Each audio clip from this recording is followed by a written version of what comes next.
जय श्री राम, जय श्री राम। आया हनुमान रे, आया हनुमान रे, आया हनुमान रे, आया हनुमान रे। मुझे दशानंद ने भेजा है महाराज सुग्रीव को भ्रमित करने के लिए।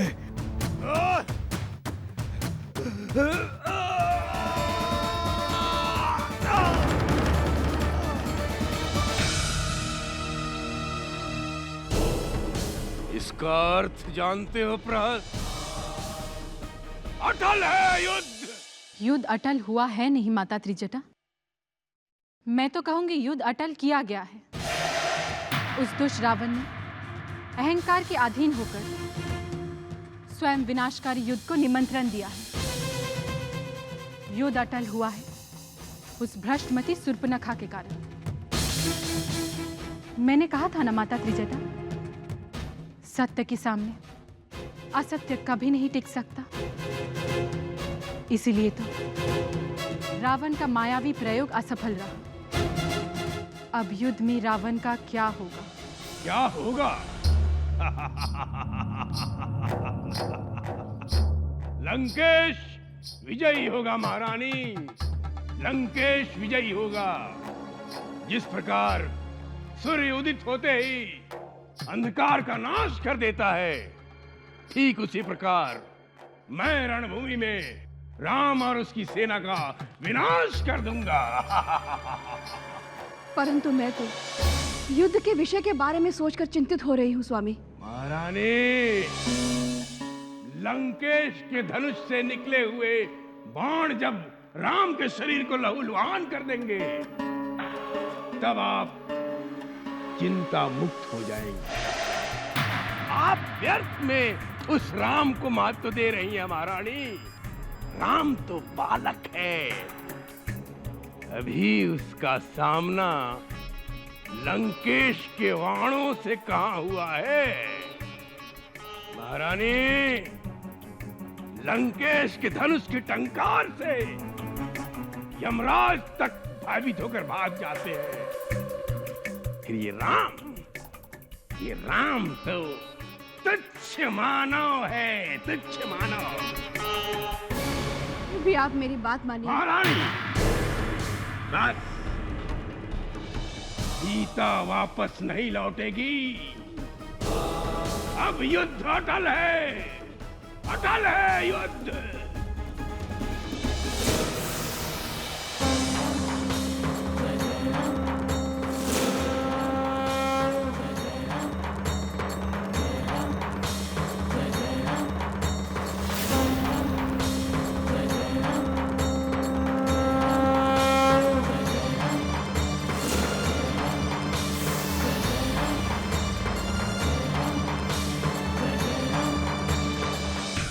एक दिन व्यतीत हो चुका है, परंतु समुद्रदेव अभी तक प्रसन्न नहीं हुए।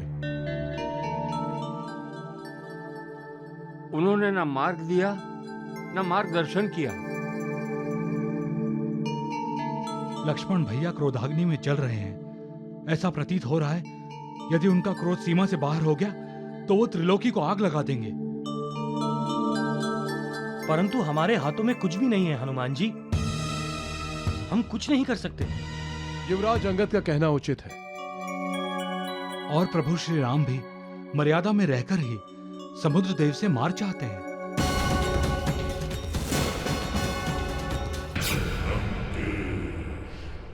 मार्ग मांग रहे हैं।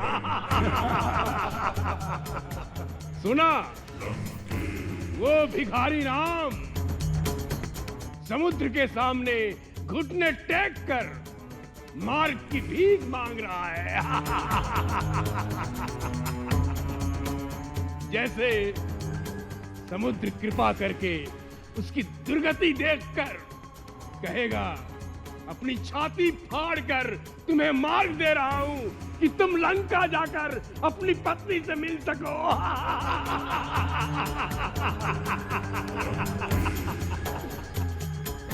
ये मंत्रणा तो अवश्य ही काका विभीषण की होगी, क्योंकि ऐसी कायरता की बातें तो वो ही करते हैं। अन्न जल त्याग कर बैठा है वो वनवासी राम।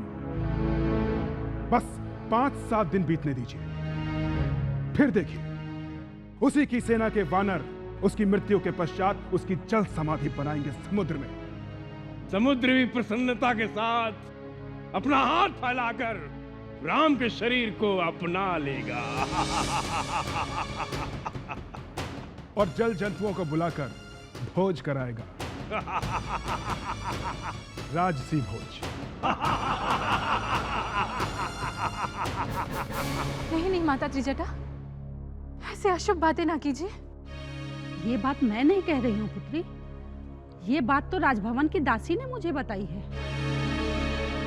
यदि रघुनंदन अन्न जल त्याग कर तपस्या कर रहे हैं तो मैं भी उनका व्रत पूरा होने तक अन्न जल ग्रहण नहीं करूंगी। परंतु वो मेरे पति हैं माता त्रिजटा, वो भूखे रहे और मैं खाऊं, ऐसा पाप मैं कभी नहीं कर सकती। सीते, आप क्या सोच रही हैं माता त्रिजटा? पुत्री, मैं ही नहीं, लंका का हर हितैषी यही सोच रहा है कि क्या प्रभु श्री राम को समुद्र मार्ग देगा। मेरे रघुवीर पूरी सृष्टि के स्वामी हैं, हर कोई उनके सामने शीश झुकाता है।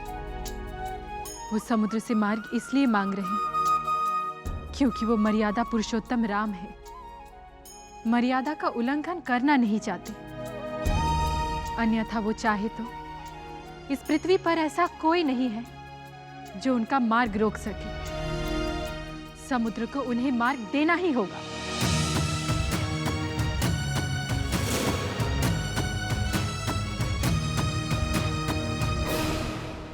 इस तरह समुद्र देव के मार्ग देने की प्रतीक्षा करने से तो अच्छा है हम लोग नाव तैयार करें। हाँ, ये बहुत अच्छी राय है। बस वानरों को आज्ञा देने की देर है, हमारी सेना नाव तैयार कर देगी। और फिर सारी वानर सेना नाव में बैठकर समुद्र पार करके लंका तक पहुंच जाएगी। यदि उस मायावी रावण ने हमारी यात्रा के बीच ही हम पर आक्रमण कर दिया तो? भ्रातृश्री रावण अवश्य आक्रमण करेंगे।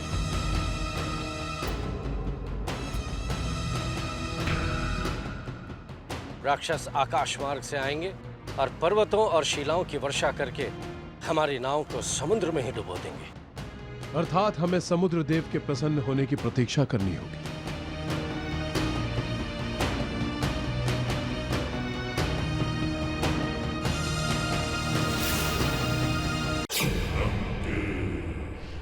बेचारी सीता उदास हो गई। होगी ही, उसका पति जो समुद्र पार आकर रुका है, हो सकता है वो वहीं से वापस चला जाए।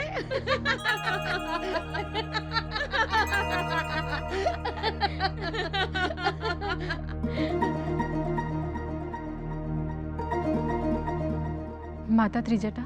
हाँ पुत्री। आप मेरा एक संदेश जाकर उस दुष्ट पापी रावण को दे सकती है। संदेश? क्या कहना चाहती हो तुम? मैं उस दुष्ट पापी रावण का और उसकी सेनानियों का तेज भंग और उनका मनोभंग कर देना चाहती हूँ। मैं उन सब के आत्मविश्वास को हिलाकर रख देना चाहती हूँ। मैं आज का सूर्यास्त विशेष सूर्यास्त है, क्योंकि समुद्र से मार्ग की भीख मांगने वाले राम के व्रत का दूसरा दिन भी आज समाप्त हो गया।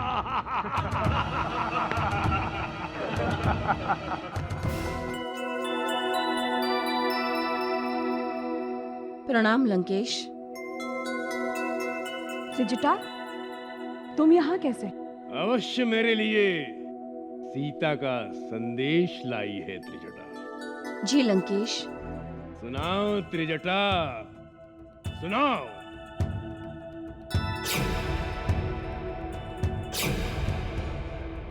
सुनाओ सुनाओ, सबके सामने सुनाओ।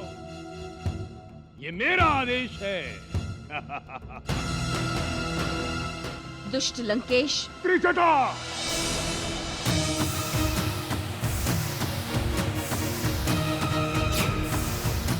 इंद्रजीत, सीता जब मेरे प्रेम में वशीभूत होती है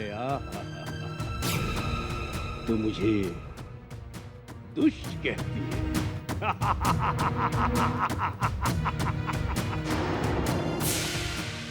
आगे सुनाओ त्रिजटा।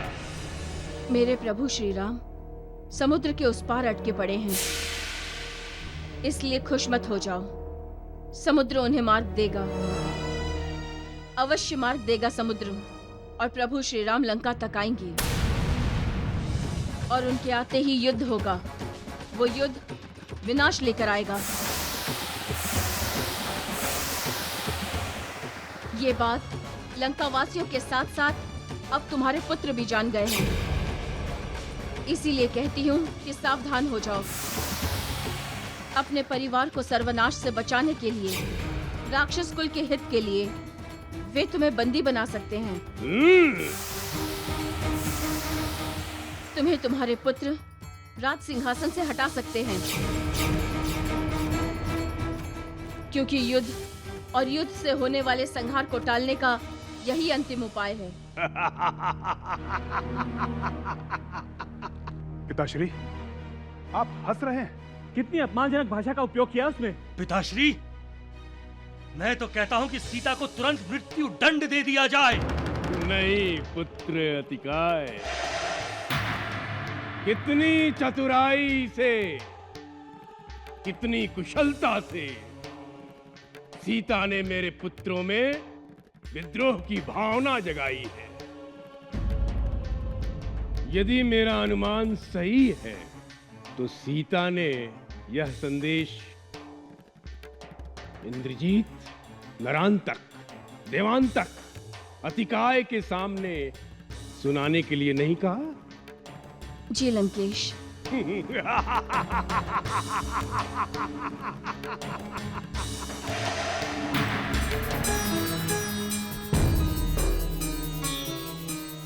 आज तीसरा दिन भी पूरा हो रहा है और समुद्र तो जैसे आंखें मूंद कर सो रहा है।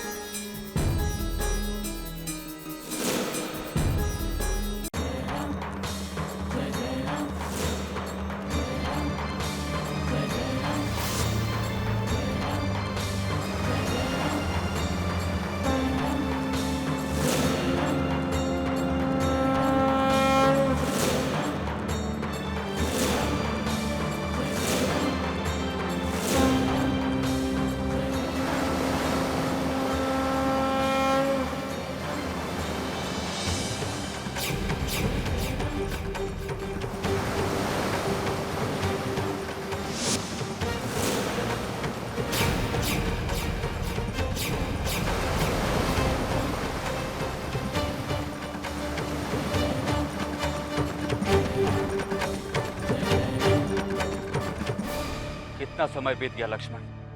3 दिन बीत चुके हैं भैया। 3 दिन के बाद भी कोई संकेत नहीं, कोई उत्तर नहीं। ये समुद्र सच में समय के महत्व को नहीं जानता।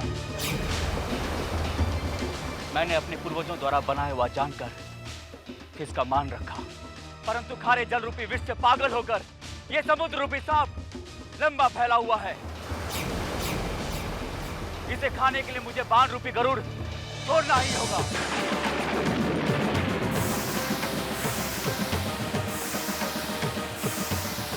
ये सागर मुझे अशक्त देखकर मेरी अवहेलना कर रहा है,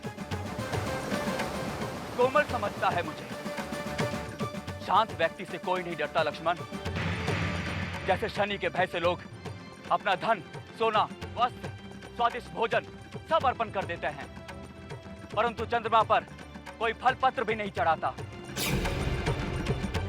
आज मैं इस महासागर को सुखा के रख देता हूं।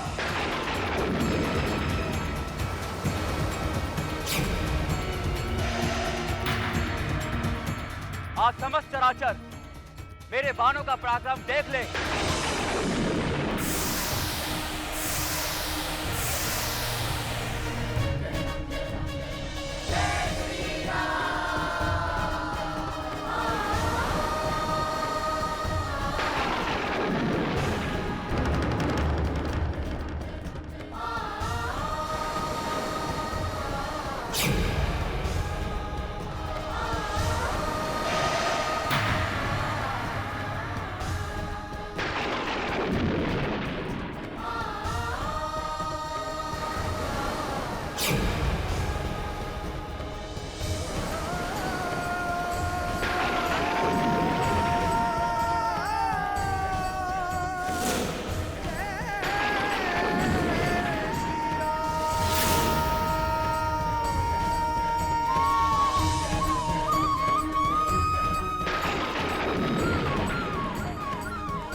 त्राहिमाम त्राहिमाम। हे रघुनंदन, हे रघुवीर, हे कमल नयन, हे कृपा के सागर, आप में ये कठोरता कैसे आ गई प्रभु? मैंने ऐसा कौन सा अन्याय किया जो आपने धनुष पर बाण चढ़ा लिया? आप मुझे सोखना चाहते हैं तो इसमें बाण की क्या आवश्यकता? आप मुझे आज्ञा दीजिए, मैं स्वयं सूख जाऊं।